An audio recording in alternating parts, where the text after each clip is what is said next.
no, you got it. You got it. Okay. I would say thank everyone for calling in, whether opinions are negative or positive. They all help, to spark creativity, and thus we could figure out just exactly what happened to us. Because when it's all done and said, something happened to us. The reason why we're in this condition that we in. We can go into Egyptology, we can go into the Bible, we can go into the Quran, we can go into any various religion. But at the end of the day, if our babies still have to depend on these former slave masters to give them food, clothing, and shelter, then you haven't done your job as protecting them. And if they ain't got no nation, goddamn it, you got to get out there and make one for them. If you can't do for yourself what the white man is doing for himself, don't say you're equal with the white man. That's right. If you can't set up a factory like he sets up a factory, don't talk that old equality talk. That's the reality. So I don't care about what God you go on. I don't care about what religion. I care about my people, and I want them to recover. They haven't recovered for over 3,000 years. Now, if you want to say you Hebrews, well, then you need to get up on out of here, and you need to establish yourself correctly. If you're Egyptologists, you need to do the same thing because somebody's occupying your land. That's the reality of it. When are you going to claim what's yours? Well, why are we sitting here intellectually masturbating? At the end of the day, what action are we doing? We can badmouth people. This person, they living by these precepts. I don't give a damn about that. I care about these little black children that's growing up and they have to suffer violence. If you down with making sure that a legacy is reestablished for them where they can dwell safely, then let's end the talk and discussion. Because the fact of the matter is, it was in 1475 where the first printed Bible came on earth. What was it before then? You can't tell me. Where's the manuscripts? You can't tell me. I know the 2 manuscripts and 2 museums in England. And the other one is in the Vatican City. You don't control the book. They control the book. They print it. They put their different versions. They alter the language of it at any given time. Blacks don't control nothing but their mouths. Let's get to the heart of the issue here. Why are we scared to reclaim what belongs to us? We sitting over here and somebody's calling us black, and the land over there is called the land of the blacks. But we ain't even made no proper claims yet. What are you waiting for?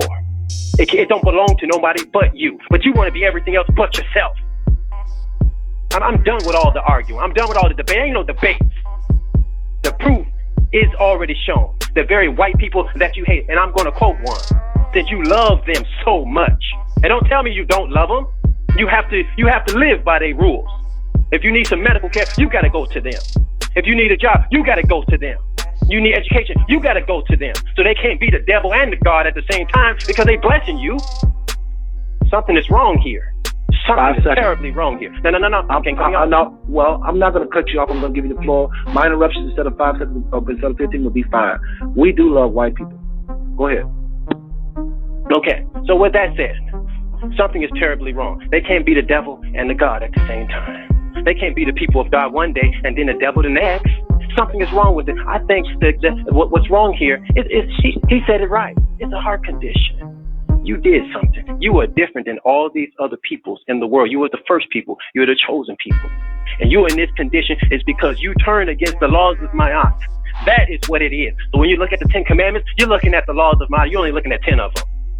They took your stuff and then put it back to you. So when I'm trying to tell you that when they put together their Bible, they went throughout Egypt, they went throughout the Sudan and Ethiopia. They cleaned out those areas. They took writing. They selected what would be in their Bible and what would not be in their Bible. And then they added other stories on top of it and changed names, places, times, and events. That's what they did. Whether you want to accept that or not. So all that black stuff that's in there, yeah, that's you. But what you gonna do about it? Yeah, they got you under the curses, and you in want of everything to these people. Yeah, they brought you in a hose of ships into Egypt again. Why did it say that in Deuteronomy 28:68? Because Egypt is America. That's what it is.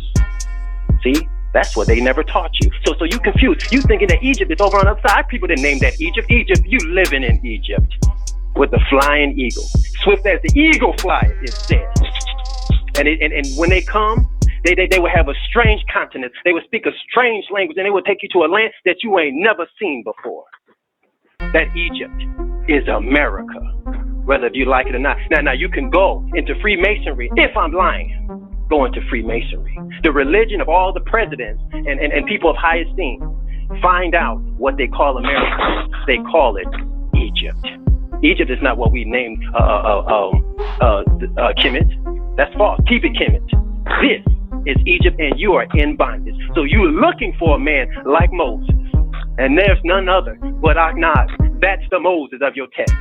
Now, as a point of history, these people is mad with you. You know what they mad with you? It's because when we first produced them, they were all albinos, and they caused trouble throughout our land. This is about 6,000 years ago. And they caused trouble throughout the whole land. We cable told them all together, and we kicked them out into a place called the Caucasus, a little farther yonder of Syria.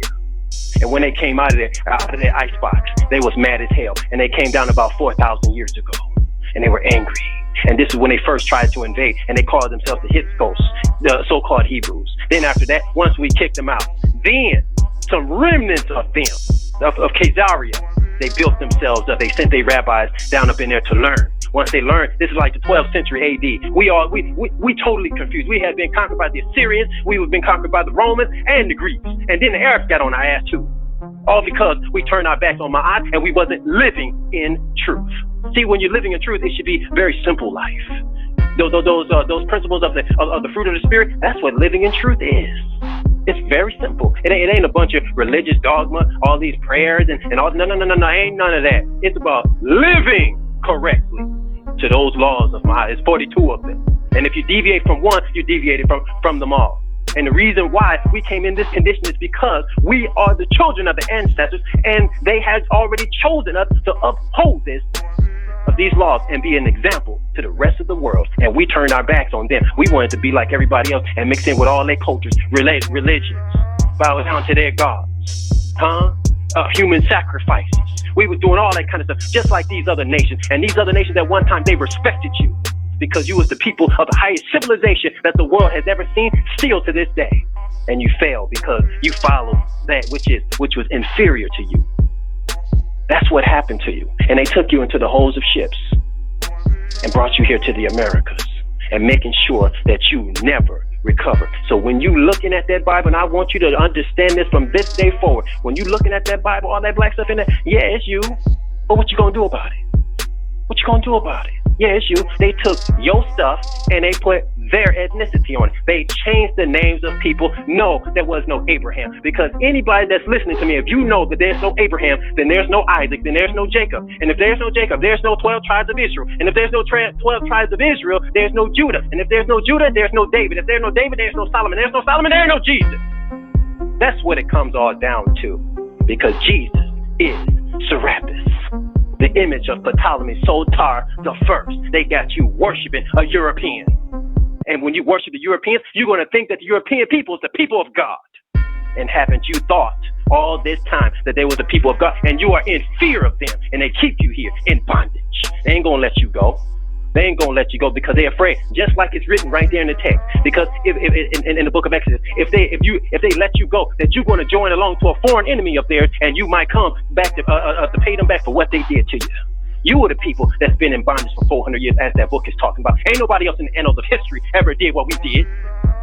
But just look at this, though. Look at all the greatness that we did throughout the Nile Valley civilization and how we contributed to all civilizations on the planet.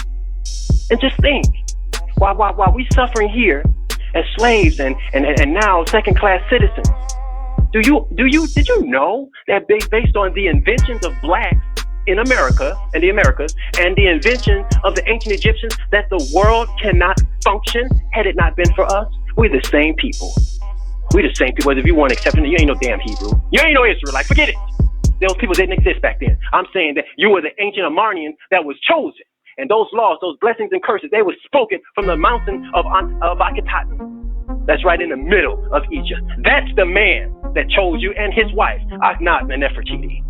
And I'm here to make sure that you return, that you know about them, that you understood, that you turned your backs on them. But let me give you something from a European historian. You need proofs. Anybody that thinks that you don't need some artifacts, you're dead wrong. How are you going to believe in something that didn't exist? Let's get a grip.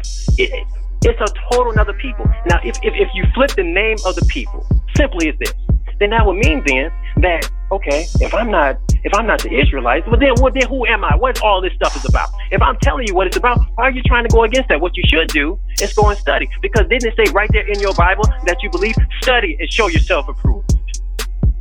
And doesn't it say, try the spirit to see if they of God? See, but there's a way that seems right unto a man, but the ends thereof is the ways of death. I don't care how much precepts blacks follow out of that Bible. Look at their condition. See, you take some singular things, and then, when you look at the whole problem, it's the body's still full of cancer. You're still dying. So one little person over here, that doesn't make a difference.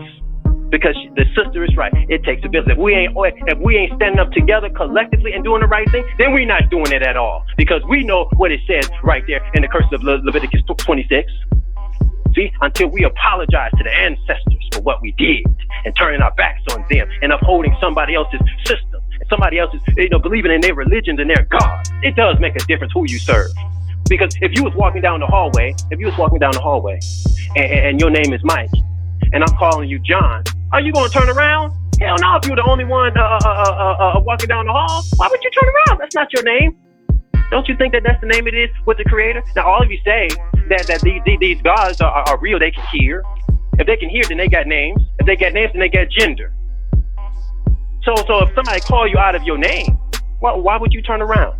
And let's be honest, how much prayers really is being answered? Doesn't it say right there in your Hebrew Israelite scripture that your heaven would be like a brass?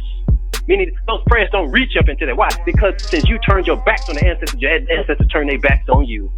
And the only way that you're going to fix this is you come and you live in truth. But check this out. That European historian that I was going to give you. In the 1780s, Count Varney said this. He said, isn't it interesting? The very niggers that we hold in chains and that we abhor is the very ones that built these pyramids. Who are you? You don't know. Don't tell me Negro. That's nothing. What were you before the white man named you a Negro?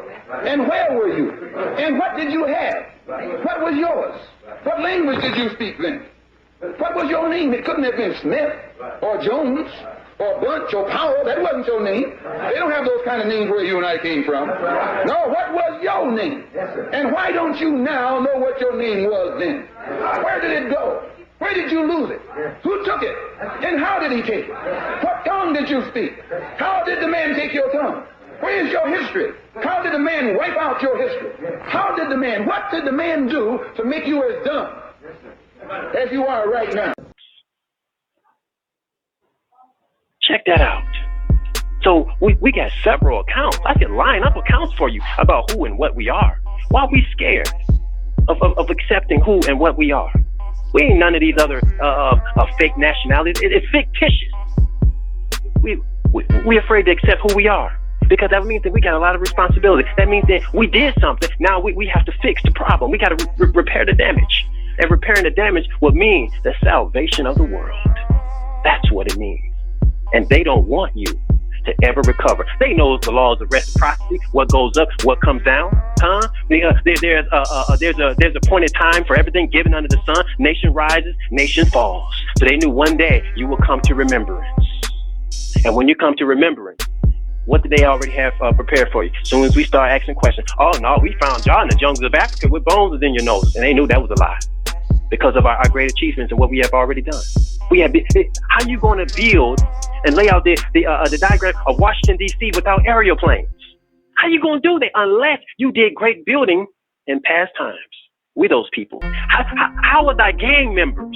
Who told them to mark their territories by graffitiing on walls? That ain't nothing but hieroglyphs. How come? And Brother Joseph will bear witness to me. Our people would stand on street corners over there in Egypt, and they stand on street corners right over here. Why is that mentioned right there in your Bible text in the book of Isaiah? We the same people. They put you out of your land.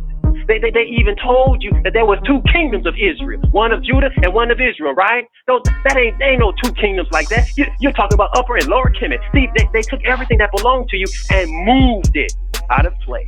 So now you can't find where you belong. You don't know where you belong on the world map. Don't tell me you don't need a nationality. You don't know where you belong on the earth. You Negro. Negro is a neutralized person. You neutralized. You ain't got nowhere to go. You think you're going to be tied along to your master because you for some reason, due to what they did to you, you don't have a heritage. You don't have a culture. Where's your ancestral customs? Where's your land that your ancestors gave? You don't know.